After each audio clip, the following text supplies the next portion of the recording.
Hello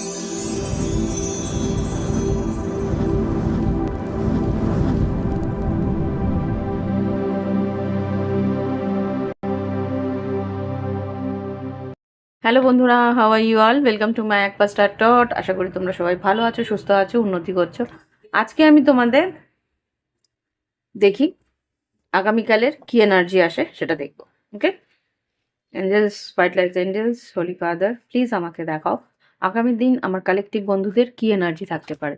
আগামী দিন আমার কালেকটিভ বন্ধুদের কি এনার্জি থাকতে পারে, 2 থেকে 3টে কার্ড দেবে। আগামী দিন আমার কালেকটিভ বন্ধুদের কি এনার্জি থাকতে পারে।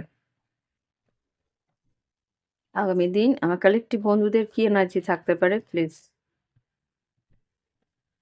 যেখানে অনেকগুলোই এনার্জি দিয়েছে। তো প্রথমে এসছে 5 অফ সোর্ডস, তারপরে এসছে পেজ অফ ওয়ান্স, তারপরে এসছে কুইন অফ কাপস,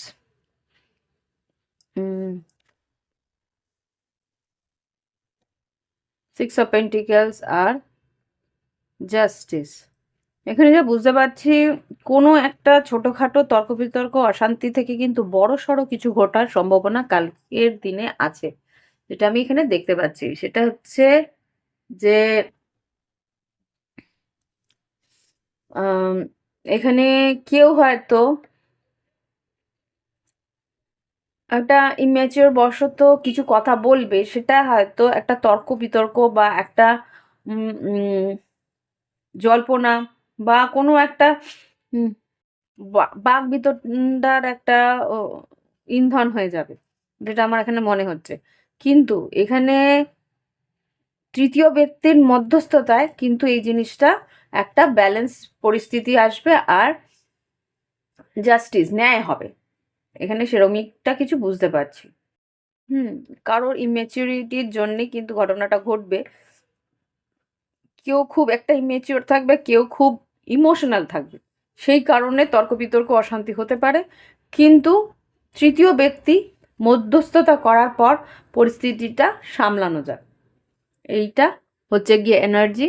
কারো কিছু যদি পাওনা থাকে, পাওনাদারের মাঝখানে দুজনের মধ্যে একটা সলা পরামর্শ করে একটা মাঝখানে রাস্তা বের করা। হুম, এরকম কিছু হতে পারে। যেখানে আর কি কোনো লিগ্যাল স্টেপ নেওয়ার প্রয়োজন আছে, সেখানে হয়তো লিগ্যাল কোনো স্টেপও নিতে হতে পারে। সেরকম কিছু একটা আমি এখানে দেখতে পাচ্ছি। ওকে, তো এটা হচ্ছে গিয়ে সাধারণ এনার্জি। আর দেখবো লাভ লাইফে কি হতে পারে। আচ্ছা, সাধারণ এনার্জিতে আরেকটা জিনিস যেটা আসছে যে কারোর সুপারিশে হয়তো কোনো চাকরি বা ইন্টারভিউয়ের হয়তো ফেস তুমি হয়তো করবে বা কেউ একজন করবে, সেটা হয়তো তুমি জানতে পারলে বা সেরকম কিছু। কিন্তু সেই জায়গায় শুধু ইন্টারভিউটা পাস করলেই হবে না, সেখানে কিন্তু কিছু উম, খরচাও করতে হবে। মুখ মিষ্টি করার জন্য কিছু খরচাও হয়তো করবে, তারপরে গিয়ে কিন্তু ব্যাপারটা লিগ্যাল হবে। সেরকম কিছু আমি এখানে দেখতে পাচ্ছি। ওকে, দেখি লাভ লাইফে কি করতে পারে আগামী দিন তোমাদের জীবনে। লাভ লাইফে ভালোবাসা সম্পর্কে কি করতে পারে আগামী দিনে, কি এনার্জি আছে। 2 থেকে 3টে কার্ড দিও। এটা 2 থেকে 3টে কার্ড দেওয়া হলো। ওকে ফাইন, দেখি 4টে হয়েছে, আরো পড়ছিল তো। Okay, okay. আচ্ছা, crying and depression, mirroring self, conflict আর প্রপোজিং। এখানে আমি যা বুঝতে পারছি, self love, bottom of the deck, self love, hidden, travelling, dating, stability. Okay fine.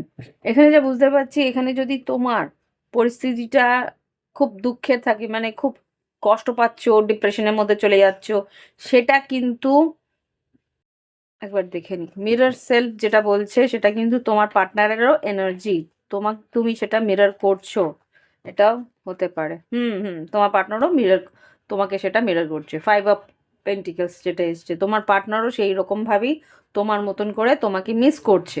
কনফ্লিক্টটাকে একটু দেখে নি, ক্লিয়ারিফাই করে। কনফ্লিক্ট কিছু একটা অশান্তি বা ঝগড়াঝাটির জন্যই হয়েছে। তো কি চাইছে তোমার পার্টনার, তোমার পার্টনার কি চাইছে?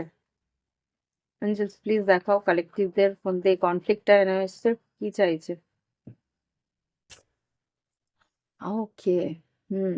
দেখো, তুমি যে শুধু কষ্ট পাচ্ছ তা কিন্তু নয়। এখানে ওকে এটাও আসছে, দিতে হবে আমায়। ওয়েট। তু তুমি যে শুধু কষ্ট পাচ্ছ সেটা না। আচ্ছা, তোমরা দেখতে পাচ্ছ না কার্ডসগুলো। একটু আমি এগিয়ে নিই। I am sorry, I am sorry, I am sorry.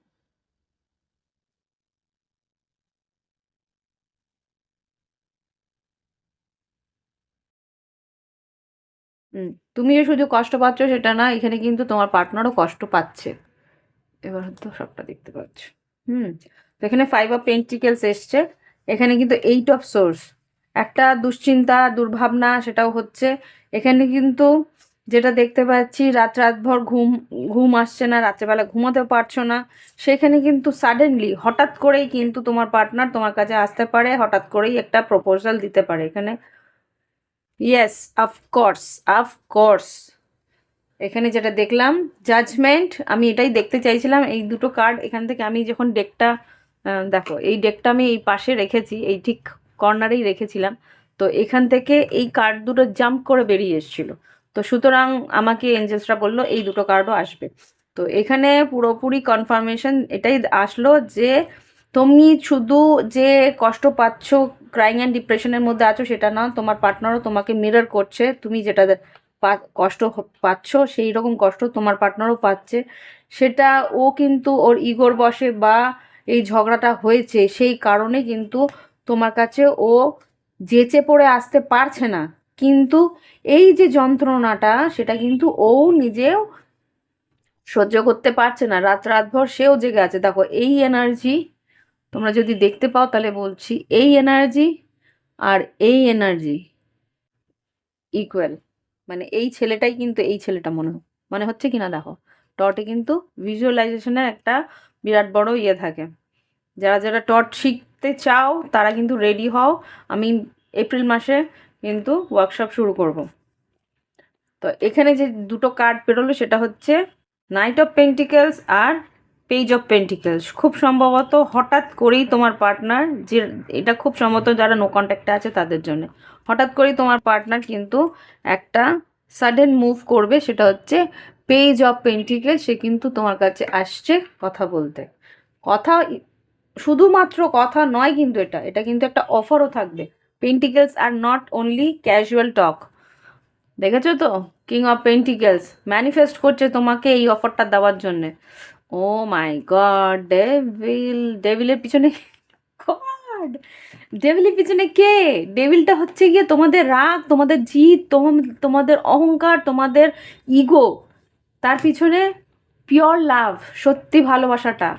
এই যে জেদ অহংকারের টানা পড়েনেই কিন্তু তোমাদের এই যে ইউনিক লাভটা কিন্তু চাপা পড়ে রয়েছে। এটা কিন্তু তোমাদেরই ভালোবাসা, যেটা আর কি তোমরা এগিয়ে গিয়ে কমপ্লিশনে আনতে পারছো না।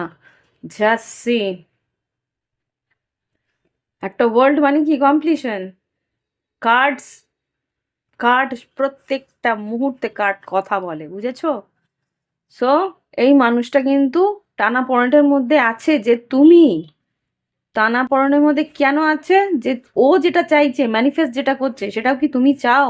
এই যে অফারটা সে দেবে সেটা কি তুমি অ্যাকসেপ্ট করবে? সেটা নিয়েও কিন্তু ওর ভাবনা চিন্তা আছে। সেই জন্য কিন্তু এগোতে ভয় পাচ্ছে ও। ভয় পাচ্ছে ইন দ্য সেন্স, তুমি যদি ইগনোর করো, আবার তুমি যদি হাল ছেড়ে দাও। দেখি এঞ্জেলস গাইডেন্স কি দিচ্ছে। এঞ্জেলস প্লিজ গাইডেন্স দাও, গাইডেন্স দাও, guidance. Hmm. You should be real, not perfect, never give up. আর কিছু বলার নেই। দেখো তোমার পার্টনার কিন্তু তোমার দিকে আসছে। তোমাকে কিন্তু রিয়েল থাকতে হবে, সৎ থাকতে হবে। একদম তোমার ভিতরে যতটুকু যাবতীয় সত্যতা আছে, নিজের ভিতরে সততাটাকে বজায় রাখতে হবে। যা তোমার মনে হচ্ছে সেটাই তুমি সুন্দর করে গুছিয়ে বলবে, রাগের মাথায় নয়। সুন্দর করে গুছিয়ে বললে তাহলেই কিন্তু এই সম্পর্কের একটা পুনরুত্থান হতে পারে। আবার করে নতুন করে রিভাইভ করতে পারবে। আর হার মানলে চলবে না। Go out and explore. Go out and explore কেন বলছে? Light up your soul. তোমার সোল এক্সপ্লোর করতে বলছে। ভিতরে বসে বসে কান্নাকাটি, হাউমাউ আর ডিপ্রেস হলে চলবে না। নিজের আত্মাটাকে হালকা করো। হালকা কি করে হয় জানো? আত্মা কি করে হালকা হয়? এই সাপ্রেসিভ এনার্জিগুলো, পেইনগুলো, যন্ত্রণা, কান্না, কষ্ট, এই সব এনার্জি থেকে বেরিয়ে হালকা, মনটাকে হালকা করতে হলে কি হবে? হাসি, আনন্দ আর প্রত্যেকটা প্রাণীকে ভালোবাসো, দেখবে নিজের মন এমনি হালকা হয়ে গেছে। সেইটাই বলছে এঞ্জেলস, যে তুমি হালকা থাকো, দেখবে সে যখন আসবে না, তুমি হালকা ফুলকো ভাবে তাকে নিতে পারবে। তুমি কেন এটা করনি, তুমি কেন ওটা করনি, তুমি কেন আমার মেসেজের উত্তর দাওনি, তুমি কেন ব্লা ব্লা ব্লা ব্লা ব্লা, এইগুলো সব বেরিয়ে যাবে। ওকে, সো বেস্ট অফ লাক। যখন সে আসবে, এই মেসেজটা যখন দেবে, শান্তি মাথায় ভালো করে বিবেচনা করে তারপর উত্তর দেবে। ওকে, তো এই হচ্ছে কি রিডিং। ভালো লাগলে অবশ্যই লাইক দিও, কমেন্ট করো। বাই বাই, হ্যাভ ফান, ভালো থেকো।